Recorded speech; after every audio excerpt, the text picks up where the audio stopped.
Well, I thought this was worth filming. I pulled the plugs out. All four of these are fouled. There's one good one. These are running good. Those are not. Sounds much better. No popping.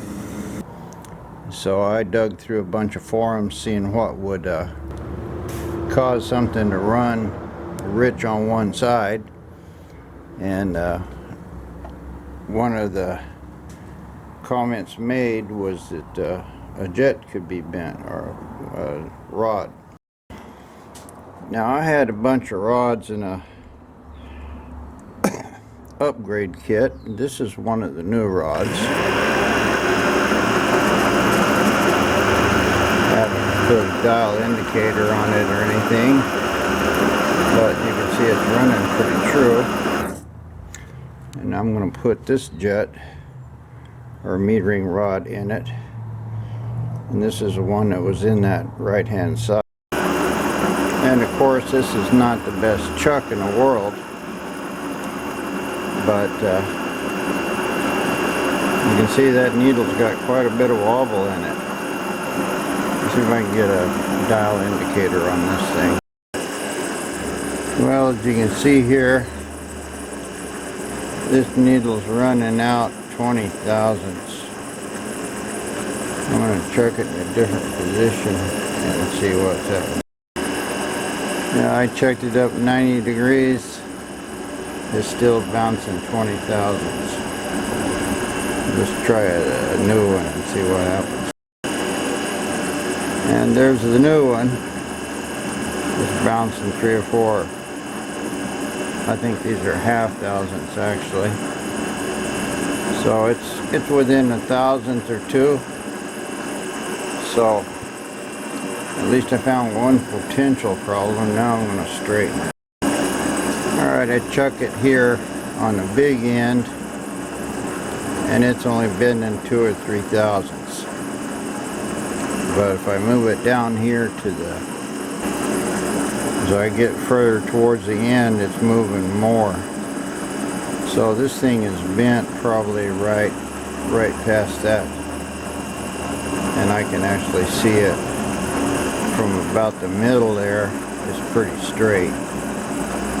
So I'm going to get a pair of pliers and see if I can't just play with this and see if I can't get it straight. Well, I've got the back of this shaft running about 5 thousandths, and we're still 10 out here. So I'm going to try to straighten the back of this shaft first. I'll just set it on a high spot. And looks like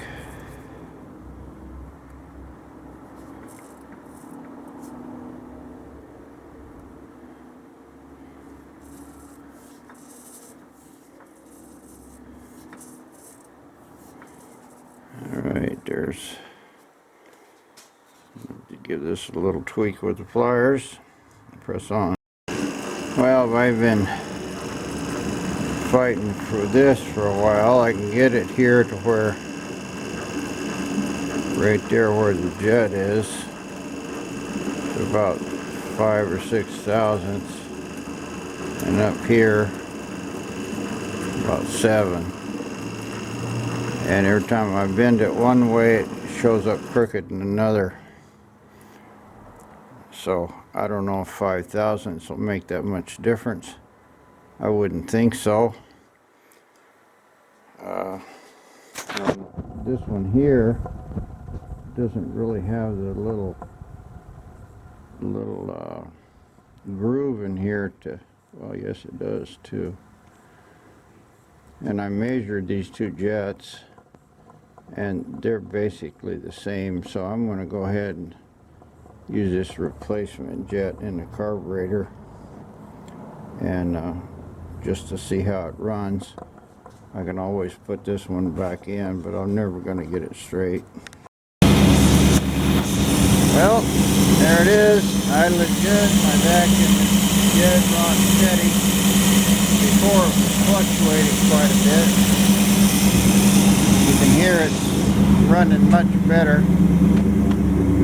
And it was smoking a little out of here. I think it was burning the old gas out. But don't smell bad. Sounds a lot better. Running on 4 cylinders was not doing it any good. Wraps right up. Idle comes down good. So that fixed that. These plug gaps were too tight over here. They were probably 20 thousandths, so I opened them up to 35. But I put that needle in it that I straightened, and I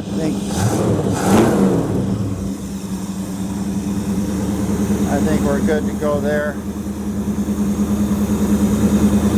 It sounds like it's idling about 500 RPM higher than it was.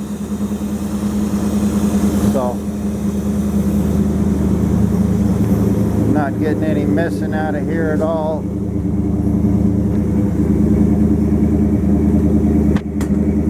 Just a little bit.